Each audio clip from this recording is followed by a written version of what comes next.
Las Vegas, la ville du jeu la plus fréquentée au monde. 38,5 millions de touristes par an. Plus de 10 milliards de dollars échangés à ces tables de casino. Mais derrière les lumières se cache un sombre passé, celui du crime organisé. C'était un lieu ensoleillé pour des hommes de l'ombre. Dans les années 50, la mafia y construit de luxueux casinos. Elle gagne des millions de dollars grâce au jeu et en détourne des millions d'autres. Le produit, c'est le billet vert, le liquide. Mais les autorités lui déclarent la guerre. On ne peut pas commettre des crimes et faire n'importe quoi. Il y a un prix à payer. La paranoïa s'installe et les gangsters se tournent les uns contre les autres. Je sentais que j'allais me faire descendre. Dans les années 80, la mainmise de la pègre sur Las Vegas est menacée comme jamais auparavant.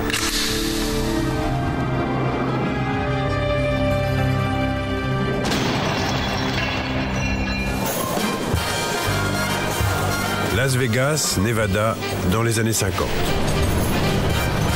Une oasis hédoniste dans le désert de Moab. Après la Seconde Guerre mondiale, les Américains moyens viennent ici oublier le carcan de la vie quotidienne et se défouler. Las Vegas, la ville du soleil et de la fête. Mais derrière cette image festive, il y a la mafia. La ville est le paradis des gangsters.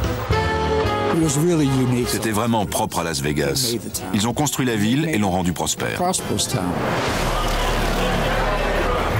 Les revenus légaux tirés des jeux d'argent représentent des millions de dollars. Mais ce n'est pas tout. La pègre gère aussi une opération financière illégale, l'écrémage. Le produit, c'est le billet vert, le liquide. Il y a le vol, en externe et en interne, et il y a l'écrémage. L'écrémage consiste à prélever une partie de la recette des salles de jeu avant qu'elle ne soit déclarée au fisc. Ces sommes sont partagées par les familles mafieuses de tout le pays en fonction des parts qu'elles détiennent dans les casinos. Il n'y a pas de trace écrite de cet argent. Il est donc extrêmement précieux pour la mafia, qui peut le dépenser en totalité sans rendre de compte à personne.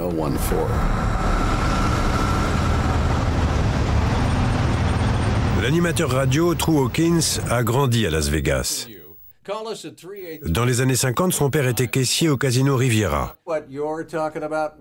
Mais il ne se contentait pas de compter l'argent. Il participait à l'écrémage. L'un de ses boulots était de mettre des billets de 100 $ dans une boîte fermée à clé et de la poser sur le comptoir derrière lui. Elle disparaissait et une autre apparaissait, vide. C'était comme ça 5 jours par semaine. Il était entendu que cette boîte n'existait pas et qu'il ne se passait rien. Personne n'en parlait. La mafia détient le monopole de l'industrie du jeu et des hôtels, le plus gros employeur de la ville. Aller au travail, c'est aller travailler pour la mafia. Pour les employés, comme le père de True Hawkins, compter les sommes détournées fait partie de la vie quotidienne. Aux yeux de mon père, il faisait simplement son travail. On vous disait de le faire et vous receviez votre paye. Vous saviez ce qui se passait. En apparence, les truands étaient de parfaits gentlemen envers tous les employés. Les crimes violents n'ont pas droit de cité à Las Vegas. La mafia a trop à perdre. Les revenus du jeu et l'écrémage représentent des millions de dollars. Et il ne faut pas s'attirer l'hostilité des autorités ou faire peur aux touristes. Il n'y avait pas de criminalité. C'était interdit. Tout le monde le savait. C'était quelque chose qui allait de soi. Les mafieux géraient les principales entreprises, tout était sûr et contrôlé. C'était un endroit confortable où vivre. Mais comment la ville est-elle tombée aux mains de la pègre? Tout commence en 1931 lorsque le Nevada devient le premier et le seul État du pays à légaliser les jeux d'argent. La ville du péché est née et les touristes affluent pour s'y encanailler. 4 ans plus tard, Las Vegas reçoit une autre impulsion. À 50 km de là, à la frontière avec l'Arizona, le barrage Hoover est inauguré. Cet ouvrage spectaculaire attire de nombreux curieux. Après avoir admiré la vue, ils se rendent à Las Vegas en quête de frissons d'un autre genre. La danseuse Nancy Williams arrive dans la ville au début des années 40 pour se produire à l'El Rancho, un casino de style western. À l'époque, le strip est pratiquement désert. On pouvait sceller un cheval et partir le long de la voie ferrée. Il y avait des pistes cavalières de part et d'autre du strip qui avaient une voie dans chaque sens. Dans les années 40, Las Vegas est considérée comme une ville ouverte, où des gangsters juifs et italiens, membres d'un syndicat national du crime, s'associent dans de nouvelles entreprises. Les plus puissants sont ceux de la famille de Chicago. La mafia va mettre à profit l'expérience acquise lors de la prohibition dans le domaine des maisons de jeux illégales et des paris clandestins. Parmi les premiers à comprendre le potentiel de Las Vegas, Meyer Lansky, un mafieux juif de New York, le plus puissant d'Amérique du Nord. Contrôlant le trafic de l'héroïne avec le Mexique, Lansky se sert des revenus de cette activité pour construire un hôtel de luxe à Las Vegas. Pour surveiller les travaux, il envoie au Nevada son proche associé Bugsy Siegel. Les deux hommes partagent un passé violent. Ils sont à la tête d'une organisation baptisée Murder Incorporated par la presse, responsable de la mort de plus de 400 personnes.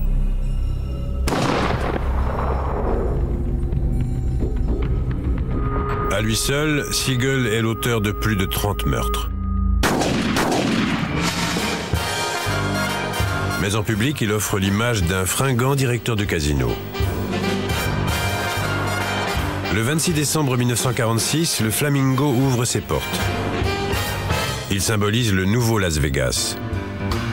Les crachats et la sueur par terre cèdent la place au style hollywoodien et à des spectacles haut de gamme.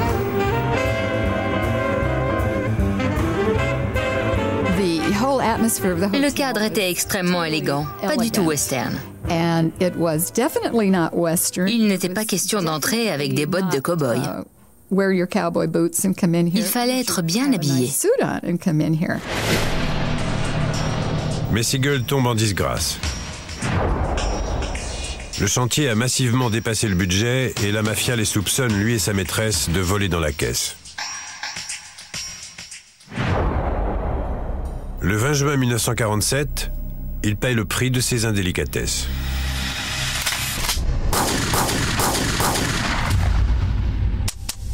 À 42 ans, le célèbre gangster meurt à Los Angeles abattu de 5 balles.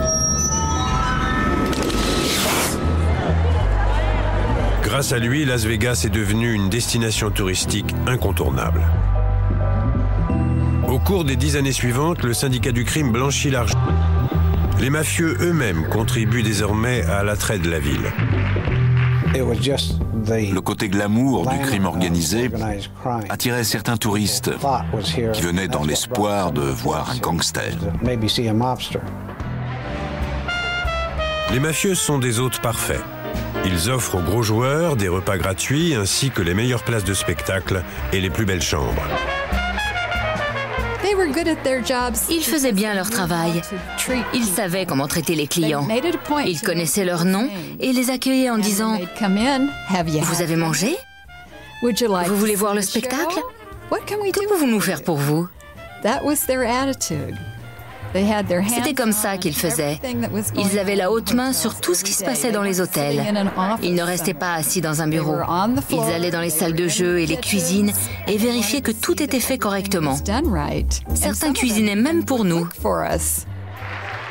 Il n'y a qu'à Las Vegas que les touristes peuvent côtoyer après les spectacles des stars comme Lauren Bacall, Frank Sinatra, Judy Garland et David Niven. C'était une ville très classe. Les femmes portaient des robes du soir et les hommes étaient sur leur 31. Les restaurants étaient délicieux. Dans les casinos, on vous traitait comme une personne et pas comme un numéro. On vous appelait par votre prénom. C'était super. Las Vegas est en plein essor. Au cours des années 50, avec l'explosion de l'industrie du jeu, sa population passe de moins de 25 000 habitants à près de 65 000. Mais la décennie suivante va remettre en cause l'emprise de la mafia sur la ville. La pègre subit la pression croissante des autorités fédérales, ce qui va servir les intérêts de l'un des magnats les plus puissants d'Amérique du Nord, Howard Hughes. Une bataille va s'engager pour le contrôle de Las Vegas.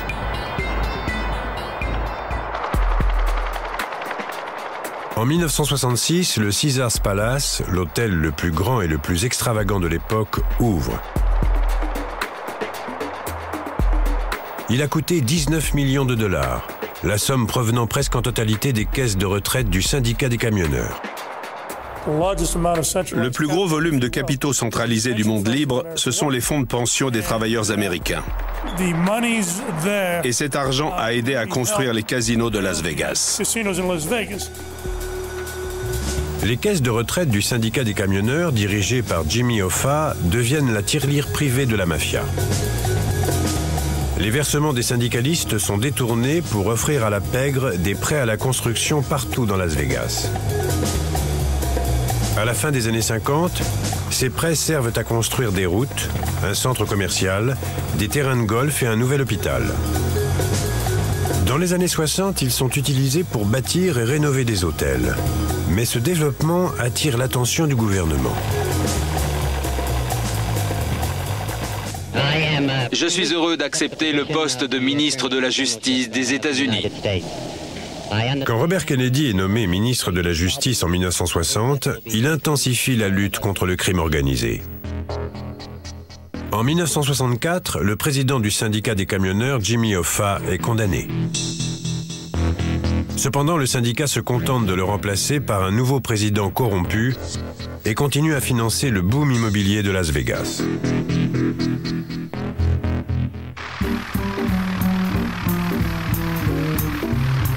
En 1966, l'arrivée du légendaire aviateur et homme d'affaires Howard Hughes offre à la pègre l'occasion dont elle avait besoin pour améliorer son image. Howard Hughes possède plus de 10 000 hectares de désert non loin de la ville. Une zone qui deviendra plus tard la banlieue de Summerlin. Mais il en veut davantage. Il embauche un agent du FBI et de la CIA spécialisé dans les renseignements, Robert Mayhew, pour l'aider à mener une grande offensive commerciale. Il m'a dit, Bob, je veux jouer dans la cour des grands. Je veux impressionner les gens. Il voulait acheter l'aéroport, une station de télévision, tous les terrains disponibles. C'était ça son intention au départ, pas d'acheter un hôtel ou de se lancer dans l'industrie du jeu. Howard Hughes charge Mayhew de négocier pour lui, mais sans jamais le rencontrer en personne. On ne s'était jamais vus. On ne s'était jamais serré la main. On ne s'était jamais toisé du regard. Pourtant, je me suis retrouvé avec des pouvoirs absolument immenses. Fin novembre 1966, Howard Hughes descend au Desert Inn, l'un des principaux casinos aux mains de la mafia sur le Strip. Il est accompagné par ses conseillers, dont la plupart sont des banquiers mormons qui fuient la boisson et le jeu et contrôlent sa vie privée. Ce groupe occupe tous les étages supérieurs. Après son arrivée à l'hôtel, Howard Hughes, de plus en plus paranoïaque et toxicomane, se terre dans sa chambre. Le nouvel an est arrivé et nous étions toujours là. L'hôtel avait promis ses suites récemment rénovées à ses gros clients, mais nous refusions de les rendre. Les propriétaires somment Howard Hughes et son entourage de partir. Ils étaient très remontés contre nous, parce qu'on ne jouait pas et qu'on ne dépensait rien, sauf le prix des chambres. Début mars, ils nous ont fait clairement comprendre que si on ne levait pas le camp, ils empoigneraient physiquement M. Hughes pour lui faire descendre 9 étages et le jeter dans la rue. Plaisantant à moitié, je lui ai dit « Si vous voulez un endroit où dormir demain, Howard, je vous conseille de négocier pour acheter un hôtel. » C'est exactement ce que fait l'homme d'affaires. En 1967, le gangster de Détroit, Mo Delitz, l'aide à conclure une affaire. Howard Hughes achète les droits d'exploitation du Desert Inn. Il empoche ainsi les gains que rapportent les tables de jeu et les chambres d'hôtel sans pour autant posséder le bâtiment. Il est alors saisi par la fièvre des casinos. Un jour, il m'a appelé et m'a dit en riant « Bob, combien de ces jouets sont encore disponibles ?» Moi, quels jouets? Combien de casinos sont encore disponibles? L'occasion tombe à pic pour la mafia, car le fisc est en train d'enquêter et le gouvernement menace de prendre des mesures. Nous savions que plusieurs casinos étaient dans le collimateur des autorités fédérales. C'est pour cela que nous les avons achetés. Le Sands, le Castaways, le Frontier, le Silver Slipper. Sammy Davis Jr. dit d'Howard Hughes qu'il est le seul à jouer au Monopoly avec de vrais bâtiments. Après cette série d'acquisitions, Howard Hughes contrôle un tiers des revenus générés sur le Strip. Il devient le plus gros employeur indépendant de l'État du Nevada. Aux yeux du monde extérieur, la mafia semble avoir été chassée de la ville. En rachetant certains hôtels, il a fait partir des gens douteux. Et nous lui en sommes reconnaissants. Mais dans l'ombre, la pègre Rushing a cédé totalement son contrôle sur les tables de jeu et use d'intimidation pour garder la main sur de nombreux employés. Il n'est pas question pour elle de renoncer à ce qu'elle considère comme son droit inaliénable, l'écrémage. La famille de Chicago envoie Johnny Roselli, un homme de main, affronter Mayhew. Roselli est venu me voir après l'achat et m'a dit « Je veux un tel pour diriger le casino. Et je veux un tel pour s'occuper des spectacles. » Je lui ai dit « Johnny, allez au diable. On avait un accord. Vous n'avez strictement rien à dire sur la façon dont nous gérons le casino. » Et pour la première fois, j'ai vu Roselli déçu et pas très content. Sous des dehors affables, Roselli est un criminel violent. Il montre son vrai visage. Il m'a jeté un regard comme je n'en avais encore jamais et j'ai répondu « Ça va peut-être vous surprendre, mais moi non plus. » Devant sa détermination, la mafia recule. Mayhew refuse de laisser la pratique de l'écrémage se poursuivre dans les casinos de Howard Hughes et impose un nouveau système de comptabilité. Howard Hughes ayant redonné à Las Vegas une certaine respectabilité, des chaînes hôtelières comme le Ramada et le Hilton s'y installent à leur tour, convaincus que la ville a tourné le dos à son passé mafieux. Fin novembre, au cours des 20 années suivantes, la Summa Corporation, créée pour gérer les biens du milliardaire, revend ses intérêts dans les casinos à plusieurs entreprises.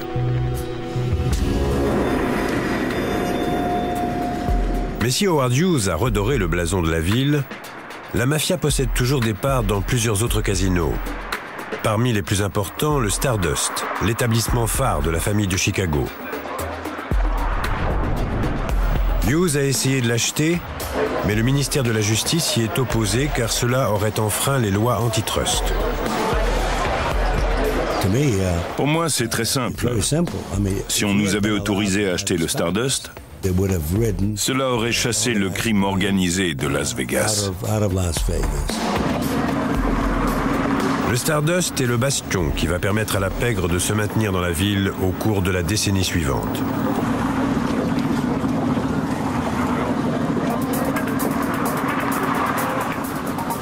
Au cours des années 70, Las Vegas possède donc une nouvelle image grâce à l'intervention de Howard Hughes.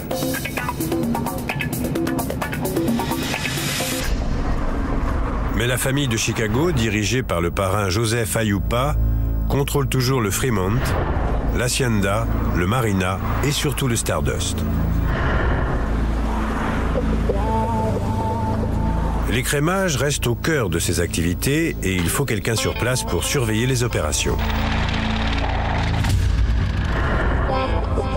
En 1971, la famille décide d'envoyer un caïd à la réputation violente qui a grandi au sein de la pègre de Chicago, Tony Spilotro. La rumeur courait qu'il avait commis plusieurs crimes particulièrement atroces. C'était l'exécuteur. Les autres mafieux ne se permettaient pas le moindre écart de conduite, car si Chicago appelait Spilotro pour s'occuper d'eux, ils savaient qu'ils se feraient tuer. Cette menace constante assurait la bonne marche des affaires. Au Nevada, Spilotro se montre à la hauteur de sa réputation. Dans les 3 années qui suivent, plus de meurtres de style mafieux sont commis que durant les 25 années précédentes. Et le chiffre continue d'augmenter au cours de la décennie suivante. Mais les autorités n'ont pas suffisamment de preuves pour coincer Spilotro, et les assassinats restent impunis.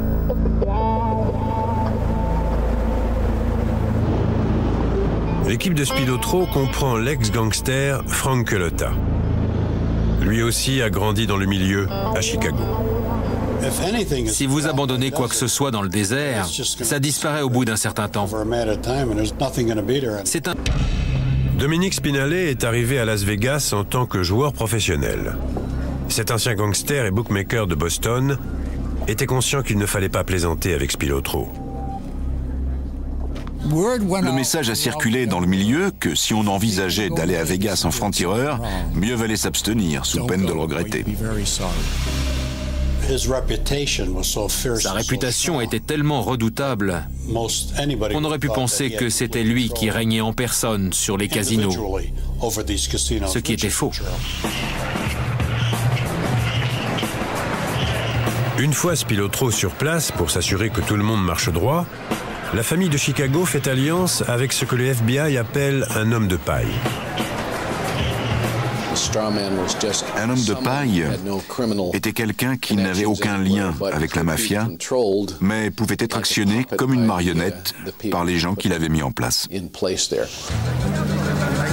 Cet homme est Alan Glick, un avocat de 31 ans. Bien que sans expérience dans l'industrie du jeu, il obtient du syndicat des camionneurs un prêt de 62,7 millions de dollars. Sous la tutelle de l'Argent Corporation, il devient le propriétaire officiel du Stardust, du Fremont, de l'Hacienda et du Marina. Glick pense à tort qu'il va pouvoir gérer à sa guise les casinos qu'il vient d'acheter. Alan Glick s'est lancé là-dedans et il a sans doute été très vite dépassé. Il n'avait pas conscience d'être à ce point le jouet de la mafia. En réalité, l'homme qui dirige les établissements sous-main est Frank Rosenthal, dit le gaucher, un personnage douteux, bien connu dans le milieu de Chicago. Je suis né à Chicago et parmi mes amis, il y avait beaucoup de gens qu'on pourrait considérer comme peu recommandables. Parmi eux, un ami d'enfance, Tony Spilotro. Rosenthal sait que fréquenter cette figure de la mafia risque de nuire à sa réputation et à sa carrière. On s'était mis d'accord pour dire qu'il valait mieux qu'on ne se fréquente pas. Je savais que je ne pourrais pas m'en sortir professionnellement si on s'engageait ensemble dans une activité quelle qu'elle soit. Contrairement à Spilotro, Rosenthal est plus doué pour les chiffres que pour la violence. Il monte la première salle de paris hippique et sportive de la ville, qui s'avère rapidement très lucrative. Bien qu'il fasse de son mieux pour sauver les apparences et prendre ses distances avec les méthodes de voyou de Spilotro, ses accointances avec la mafia de Chicago lui valent la méfiance de la commission des jeux du Nevada. J'ai eu des problèmes avec la commission des jeux dès le départ. On me voyait comme un monstre à 2 têtes, un affilié du crime organisé. Et je n'ai pas réussi à me défaire de cette réputation. À cause de ses liens avec Spilotro, on lui refuse une licence de jeu, ce qui l'empêche de diriger officiellement un casino. Pour contourner la loi, il prend le titre de directeur des spectacles du Stardust et crée sa propre émission télévisée retransmise depuis l'établissement, le Frank Rosenthal Show. En direct du Strip, voici le tout nouveau Frank Rosenthal Show. True Hawkins travaillait sur le plateau pendant l'enregistrement de l'émission. Toute la ville savait que le but était de le faire passer pour quelqu'un de respectable. On en plaisantait ouvertement. Ah oui, le talk show de Rosenthal le gaucher. C'était un secret de polichinelle, comme l'écrémage. Tout le monde était au courant, mais personne n'en parlait. Avec la campagne de relations publiques menée par Rosenthal, Allen Glick commence à perdre sa lutte de pouvoir contre le prétendu directeur des spectacles. En 1979, tout est fini pour l'homme de paille de la mafia. Glick est contraint de vendre les casinos de l'Argent Corporation à un autre holding mafieux, la Trans-Sterling Corporation. Au-delà des jeux d'argent et de l'écrémage, l'empire de la pègre s'étend sur tout Las Vegas. Tony Spilotro s'enrichit grâce à d'autres activités traditionnelles du milieu. Il laisse les trafiquants de drogue et les bookmakers opérer sur son territoire en les soumettant à une taxe. Il consent aussi des prêts à un taux usuraire. Tout le monde avait besoin d'argent à Las Vegas. On prêtait de l'argent à des médecins, à des avocats. Ces gens ne voulaient pas que leurs femmes sachent qu'ils perdaient de l'argent. Alors ils nous en empruntaient. Ceux qui ne remboursent pas sont sévèrement rappelés à l'ordre. Il arrivait que des gens prennent du retard sur leur paiement. Alors on allait les secouer. On ne voulait pas les tuer parce qu'on n'aurait jamais récupéré notre argent. Type d'activité criminelle. Les cambriolages. C'est une première pour la mafia. Avec l'appui de Spilotro, Culotta recrute plusieurs truands et forme une bande de voleurs de bijoux, le Hole in the Wall Gang. Normalement, c'était interdit dans la ville. Mais il m'a dit, ne t'inquiète pas, j'ai le feu vert. C'est comme ça que tes gars vont se faire de l'argent et s'ils touchent gros, je veux ma part. Je lui ai dit, pas de problème. Les temps changent. Les cambriolages ne sont pas une activité mafieuse traditionnelle. Mais la famille de Chicago ferme les yeux car les gains sont trop tentants. La hausse du tourisme et le développement de la ville ouvrent de juteuses perspectives. En 1979, le nombre de touristes atteint 11 millions. Il a presque doublé en 10 ans. La construction immobilière envahit le désert. Las Vegas connaît une expansion urbaine qui en fait le paradis des cambrioleurs. Maisons, chambres d'hôtel, bureaux, aucun endroit n'est à l'abri. La mafia a des gens partout. Femmes de chambre, voituriers, policiers véreux, chauffeurs de taxi, ouvriers de maintenance. Tous lui servent d'informateurs. On avait donc toutes ces informations. Je les transmettais à mes gars et ils allaient cambrioler des maisons. Ils sortaient 4 nuits par semaine et faisaient 3 ou 4 cambriolages par nuit. Et ça rapportait en moyenne entre 2 et 300 000 $ par semaine. Lutter contre la mafia est difficile car la corruption gangrène les instances légales et politiques de la ville. Nous savions que le bras du crime organisé avait atteint certains politiciens, des juges, des avocats et des élus. Mais en 1979, le vent tourne. La police de Las Vegas subit un important remaniement lorsque le shérif, mis en examen pour fraude fiscale, est limogé. L'ancien inspecteur des stupes, Ken Clifford, est nommé chef des services de renseignement de la police. Ces changements sèment la panique dans les rangs de la mafia. C'est le signe qu'elle ne peut plus compter sur les autorités pour ignorer la délinquance urbaine de plus en plus flagrante et la pratique de l'écrémage.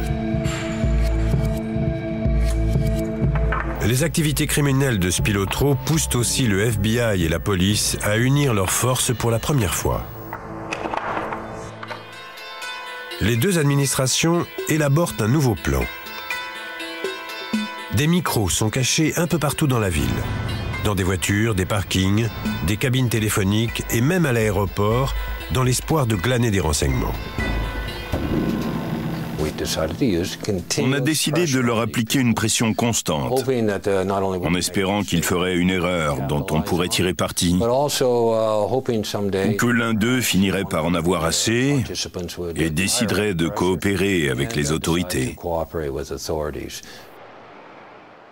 Leur principale cible est Tony Spilotro, la cheville ouvrière de la famille de Chicago.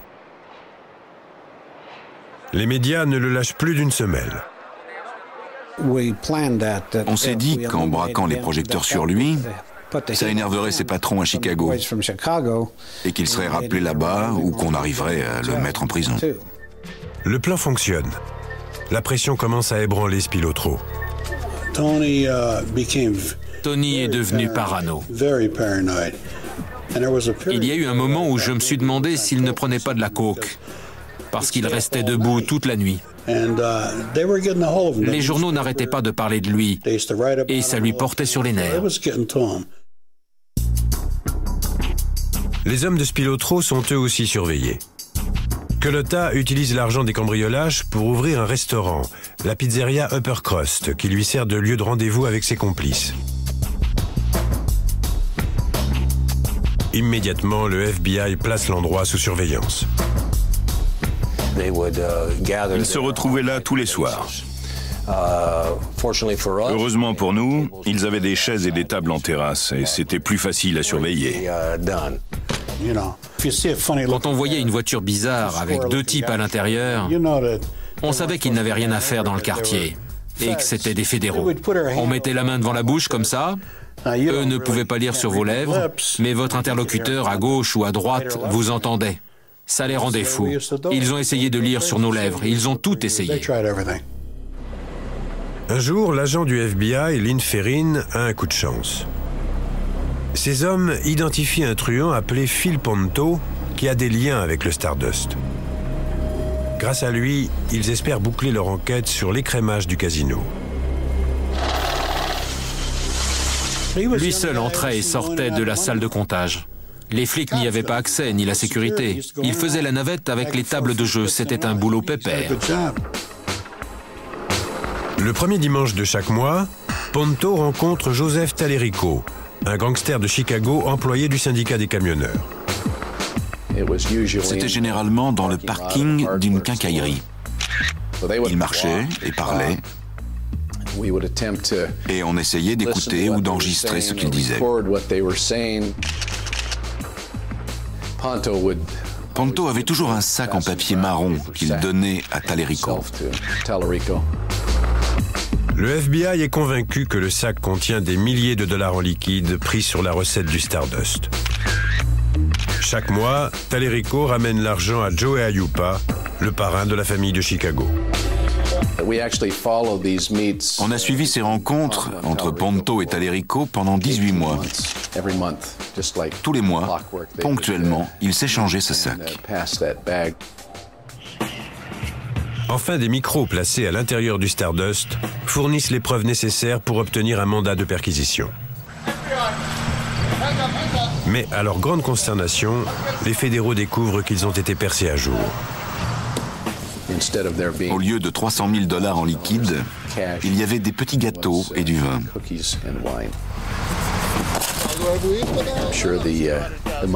La mafia a dû bien rigoler de notre déconfiture. Malheureusement pour nous.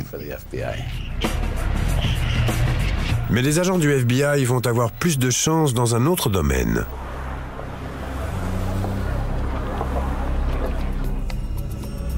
Ils ont vent d'un gros coup projeté par la bande des voleurs de bijoux. Ce cambriolage va se retourner contre Tony Spilotro et provoquer sa chute ainsi que celle de la famille de Chicago.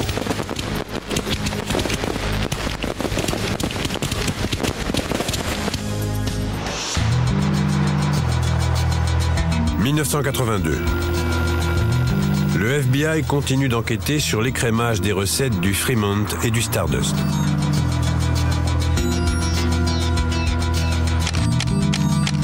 Et le filet se resserre de plus en plus autour de Tony Spilotro.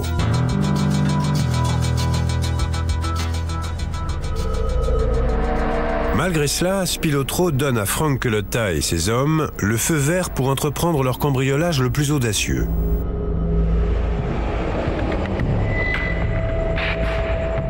Le coup doit rapporter $1 million en liquide et en bijoux. La cible est le magasin Bertha's Gifts.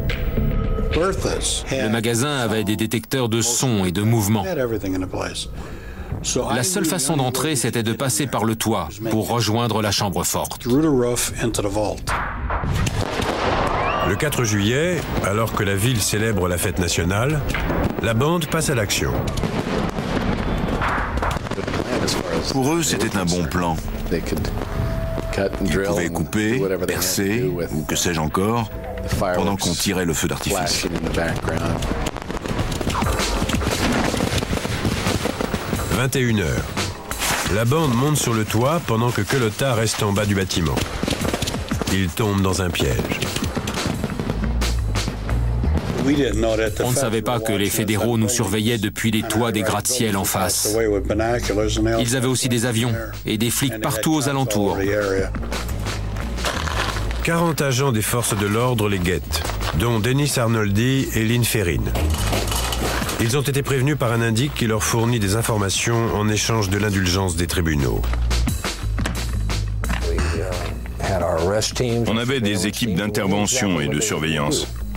Et on savait ce qu'ils allaient faire. Personne ne pouvait entrer ou sortir sans qu'on le sache. On était sur le toit, derrière de gros climatiseurs. On a vu les types monter sur le toit et commencer à creuser. Je n'avais jamais vu ça durant toute ma carrière au FBI. Les agents attendent que les voleurs soient à l'intérieur avant d'intervenir. Je ne sais pas combien de temps on a attendu avant qu'on nous dise qu'ils étaient entrés.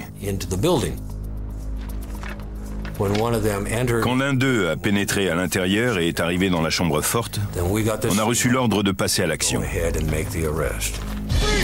Que personne ne bouge! Mettez-vous à terre! À terre! Ils ont tous levé les mains en l'air, sans hésitation. À terre! Frank Cullotta et ses 5 complices sont emmenés directement en prison. Ils sont immédiatement inculpés de cambriolage, d'association de malfaiteurs, de tentative de vol qualifiée et de possession d'outils de cambrioleurs. Le FBI et la police interrogent Cullotta et lui font une proposition. Balancer Spilotro et la mafia et devenir un témoin du gouvernement. Cullotta sait qu'il se trouve dans une situation dangereuse car Spilotro a peur qu'il parle. Je sentais que j'allais me faire descendre. Je connaissais les règles du jeu. Vous faites croire à quelqu'un que vous êtes son meilleur ami et vous lui tirez une balle dans la tête. Bien sûr qu'il se sentait menacé par Spilotro. Frank était dans la mafia depuis des années, il savait comment ça fonctionnait. Il savait que la première chose que les autres se diraient serait « Frank risque de parler aux flics, peut-être qu'on devrait le tuer ». Confronté à la perspective de passer un long moment en prison ou d'être éliminé, Cullotta n'a pas le choix. Enfreignant un principe clé de la pègre, la loyauté, il décide de témoigner. On a passé un accord et j'ai eu l'immunité. Tout ce que j'avais à faire, c'était dire la vérité, et c'est ce que j'ai fait.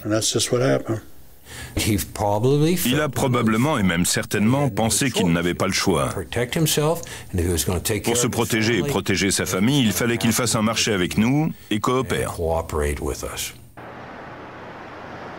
C'est un beau coup pour la police et le FBI. Cullotta accepte de fournir des preuves des activités criminelles de Spilotro. Le règne de ce dernier est en danger. Et il n'est pas le seul à avoir des ennuis. Les autorités continuent à refuser à Frank Rosenthal une licence de jeu. Il est aussi de plus en plus étroitement surveillé par le FBI qui veut prouver ses liens avec le crime organisé à Las Vegas.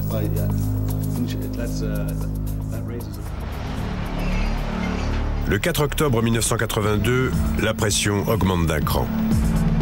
Rosenthal sort du restaurant Tony Roma et monte dans sa Cadillac pour rentrer chez lui. Je m'en souviens comme si c'était il y a 20 minutes. Voici ce qui reste de la Cadillac de Frank Rosenthal. La bombe se trouvait sous le réservoir. La violence de l'explosion a détruit tout l'arrière. Je n'ai pas entendu de bruit, mais j'ai vu des flammes jaillir du côté gauche de la voiture, du côté du conducteur et du tableau de bord. Ma première pensée, heureusement que j'étais encore conscient, a été de sortir de la voiture. J'ai jeté mon épaule gauche contre la porte et j'ai eu de la chance. Elle s'est ouverte. Il y a eu un gros boom. J'ai regardé par la fenêtre et il y avait 2 voitures en feu. L'explosion a été assez violente pour faire sauter le toit de la voiture à 20 mètres de haut. Le plancher blindé a sauvé la vie de Rosenthal. J'avais 2 côtes cassées, des brûlures au 1er degré et de fortes douleurs. Vous allez lui parler pour savoir qui a fait ça? On lui parlera s'il désire nous parler. La bombe est un message. Rosenthal n'est plus le bienvenu à Las Vegas. Ce ne sera jamais prouvé, mais on soupçonne Tony Spilotro et la famille de Chicago. Les démêlés publics de Rosenthal avec la commission des jeux et son émission télévisée l'ont rendu trop voyant au goût de la mafia. Cet attentat suffit à pousser Rosenthal à faire ses valises et recommencer une nouvelle vie. En 1982, il quitte Las Vegas. Incroyablement, sa participation à des activités mafieuses n'a jamais pu être prouvée. Aujourd'hui, il mène une vie de multimillionnaire à South Beach, un quartier de Miami. Il est arrivé un moment où je me suis dit que dans mon intérêt et celui de ma famille, je n'avais plus rien à faire au Nevada et qu'il valait mieux que je m'en aille. En partant, Rosenthal laisse derrière lui un empire criminel en voie d'effondrement. À Chicago, les patrons de Spilotro sont furieux. Le contrôle de Las Vegas est en train de leur échapper. 1985. La famille de Chicago est en mauvaise posture. Spilotro fait l'objet d'une enquête policière. Ces hommes sont en train de témoigner contre lui. Les investigations menées depuis 6 ans par la police et le FBI sur l'écrémage des casinos vont précipiter la chute de la mafia à Las Vegas. Dans l'opération Strawman, les agents du FBI concentrent leur attention sur les comptes du Fremont et du Stardust. Ils découvrent un système élaboré d'écrémage basé sur les fiches de réapprovisionnement. Délivrées aux caissiers en échange de jetons pour réapprovisionner les tables de jeu, ces fiches exigent une série de signatures. Le FBI soupçonne la mafia d'imiter ces signatures, puis de changer les jetons en argent liquide. L'argent tombe directement dans la poche des truands sans être déclaré au fisc. Cette escroquerie leur rapporterait 300 000 $ par mois.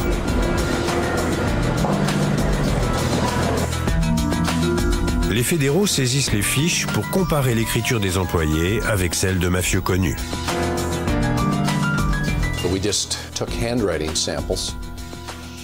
On a recueilli des échantillons de l'écriture de 180 ou 190 employés du Stardust. Ils décrochent le jackpot. Les écritures sur les fiches sont celles de plusieurs mafieux de Chicago. Le FBI peut enfin relier l'écrémage des casinos de Las Vegas au parrain Joey Aiuppa. En 1986, Aiuppa et les autres sont reconnus coupables de détournement de fonds pour un montant de 2 millions de $.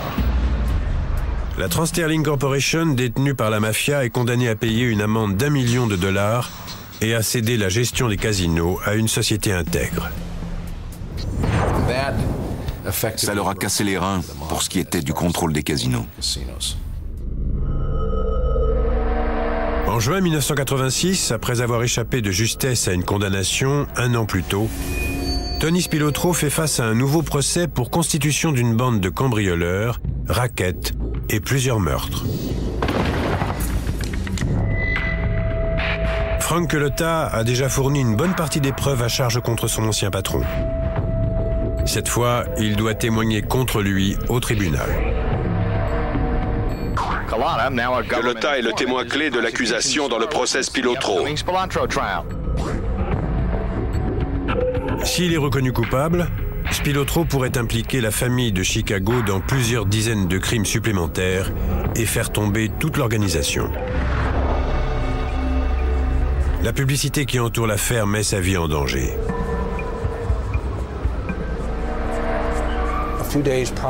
Quelques jours avant le procès, j'ai reçu un coup de fil de Chicago qui disait que le bruit courait que Tony ne se présenterait pas au tribunal et qu'il y avait un problème. Et le jour de l'ouverture du procès, il n'était pas là. Un agent m'a appris que Tony et son frère avaient disparu. Et il m'a demandé où ils pouvaient bien être. Je lui ai dit, ils sont morts. Il m'a dit, comment vous pouvez dire ça? Et moi, Tony n'est pas du genre à fuir, ni son frère. Ils sont morts, je vous le garantis. 6 jours après la date où aurait dû s'ouvrir le procès, un fermier de l'Indiana fait une macabre découverte. Un monticule avec des taches de sang dans un champ de maïs. Dessous se trouvent les corps meurtris de 2 hommes. Il y a peu de temps, un pathologiste de l'Université de l'Indiana a formellement identifié le corps d'Anthony Spilotro et de son frère cadet Michael Spilotro. L'autopsie révèle qu'ils ont été roués de coups à l'aide d'instruments contondants. Ils ont probablement été enterrés vivants. Ça ne me plaît pas qu'ils aient été battus à mort. Pourquoi pas juste une balle dans la tête? Pourquoi obliger un des frères à regarder l'autre se faire tabasser? C'est cruel. La tombe se trouve à 8 km de la maison de campagne de Joe Aiuppa. S'ils pensaient que Spilotro pouvait leur poser problème, ils ont certainement pris la décision qu'ils devaient mourir pour protéger l'organisation. Bien qu'il ait été surveillé par la police pendant la majeure partie de sa vie d'adulte et soupçonné de plus de 25 meurtres et d'innombrables délits, Spilotro a dirigé Las Vegas pendant 14 ans sans jamais avoir été condamné pour une infraction majeure.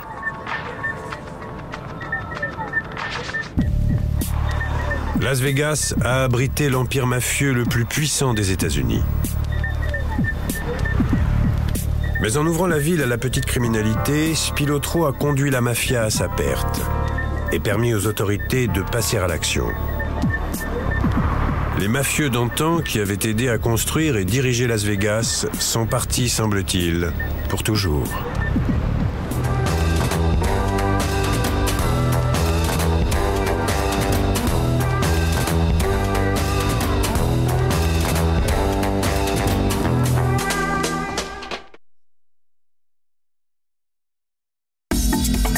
Tout de suite sur National Geographic Channel.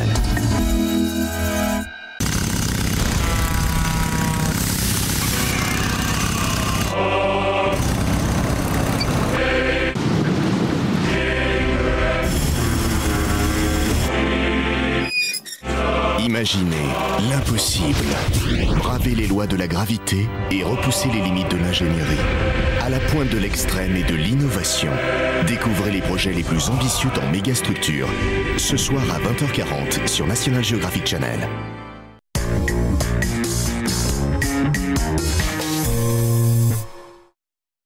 Voici une femme. Tous les jours, sa peau peut être exposée aux 5 signes de la peau sèche.